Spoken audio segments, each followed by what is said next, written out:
Hello everyone, my name is Lisa and I'm the Viet Vegan because I'm Vietnam vegan, and today we're making one of my personal new favorites lately. It's Bánh Hỏi, which is like funny because when you think about the name Bánh Hỏi, bun means pastry and Hỏi means question, so it's like questionable pastry. And like that kind of fits because it's made with these like rice noodle sheets that are like kind of bundly, and when you cook them they stay together as like a bundle like that because they're made with like rice, vermicelli, and cornstarch, I think. Rice flour and water. That's it. Okay, well, I was originally taught how to make these with rice, vermicelli, and cornstarch to stick them together. But obviously that's a really big hassle and I really didn't like making them, but I found them pre-shaped like this and that's super easy. So there's two different methods that you can cook this. You can either cook them in a pot. My mom just boils them for 1 minute and then drains them and then lays them flat to like dress them. Or what I do sometimes is I soak them for 10 minutes and then I microwave for 80 seconds on a plate, flat, and that is also easy, and then you just roll them up with green onion oil. So I'm gonna walk you through this recipe through some beautiful B-roll, hopefully. I'm trying out a different method, as you can see from the angle at which we are filming. I just feel like a bit of a change. Let's make this delicious recipe that I grew up eating a lot, and I feel like I could eat like 1 million of these, which is probably not that great, but they're so good, and like I feel like you never get full off them because it's just like, they're just light rice noodles, but you definitely do. So anyway, let's get to making this dish.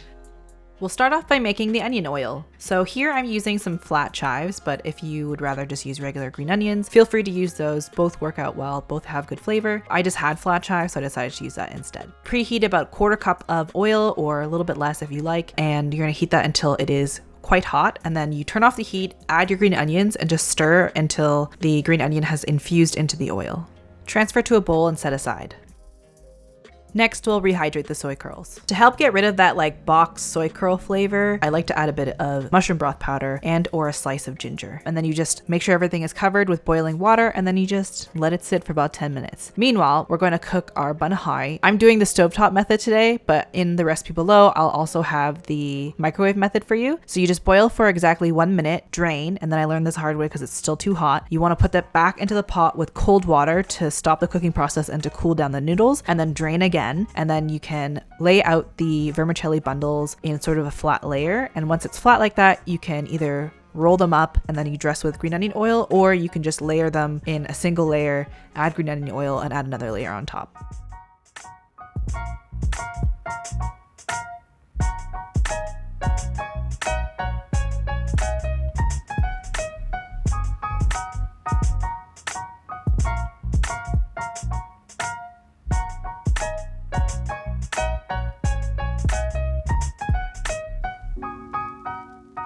Now that the soy curls are fully hydrated, drain them well, and then use the bottom of your bowl to sort of squeeze out the initial little bits of water. Since I use boiling water, it's still too hot to handle, so in the meantime, I'm gonna prepare the marinade. In a bowl, combine onion, sugar, vegan fish sauce, salt, vegetable oil, dark soy sauce, and garlic. Mix well to combine, and then set aside so that you can squeeze out the moisture of your soy curls. You're gonna wanna squeeze out as much water as you can so that it can soak up more marinade. This is what the texture should look like once you add it to the bowl.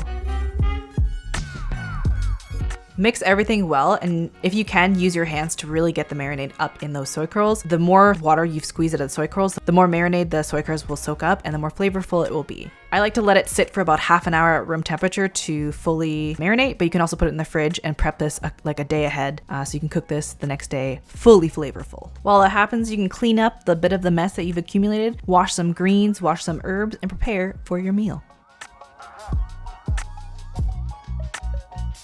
Once your soy curls have fully marinated, it's time to cook them up. So preheat a pan that has a lid over medium heat with a bit of vegetable oil, and then make sure you scrape all of that oniony, garlicky goodness, because that is Flavor Town. Give it a good stir just to get everything sort of evenly coated, and then cover that up for about 7 to 8 minutes to allow to cook. The bottom should get nice and brown, so when you take off your lid, let the excess water drip back into the pan, and then give it a good mix. You'll see some browning start to happen, and then you're just gonna mix it up to kind of move things around, get more surface touching in the bottom, touching the bottom. Cover again for another 5 minutes, stir, cover again for 5 minutes, stir until everything is nice and browned. Also, before you ask, a bunch of you asked me for a review of this pan. I did receive this in PR. I'm just cooking with it a little bit longer before I fully decide, but I will release a review, I swear. Now it's time to eat. I like to serve this with lettuce, red mint, and then some vegetables on the side, which is why I have some cucumber and tomato, and a little bit of kimchi for some acidity.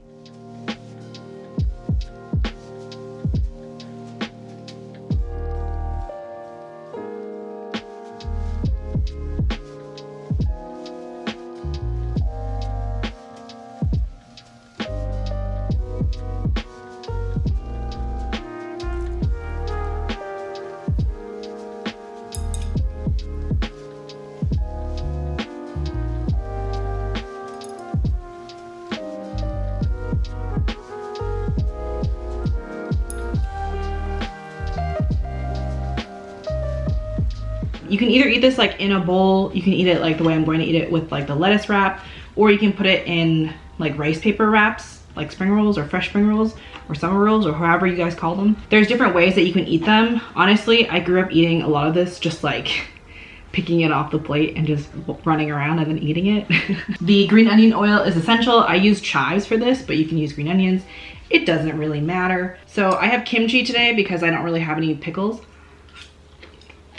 I just like the acidity, but you use whatever you want. Here I'm using some red mint and some ute leaves, I think. Ute? I don't know. Red mint is probably what I would recommend.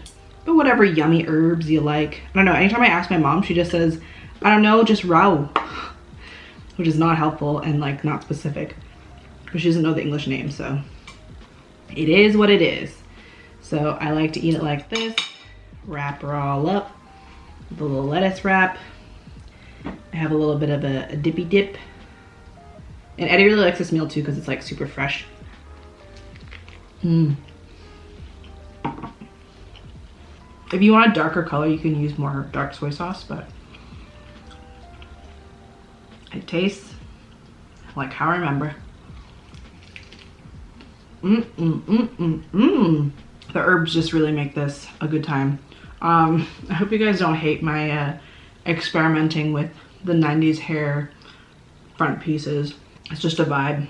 I've been leaning into whatever I've been feeling like lately.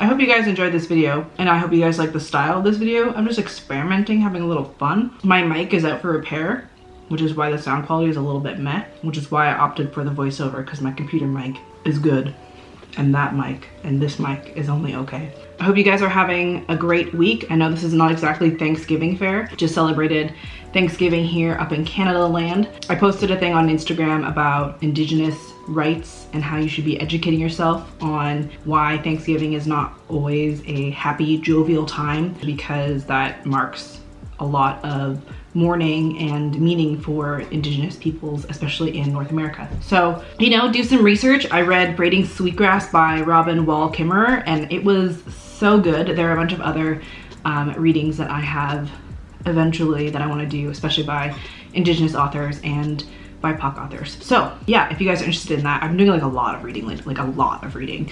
I'm like burning through like a book every 2 or 3 days because life.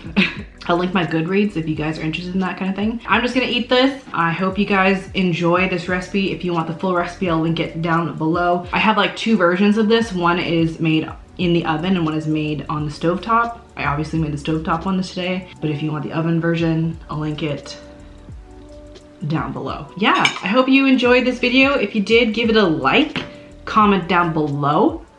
Shout out to my Patreon wonderful weirdos. I shared some exciting news with them. Don't have a lot of updates in regard to that news yet, but hopefully lots of things are happening and I can share them with you soon.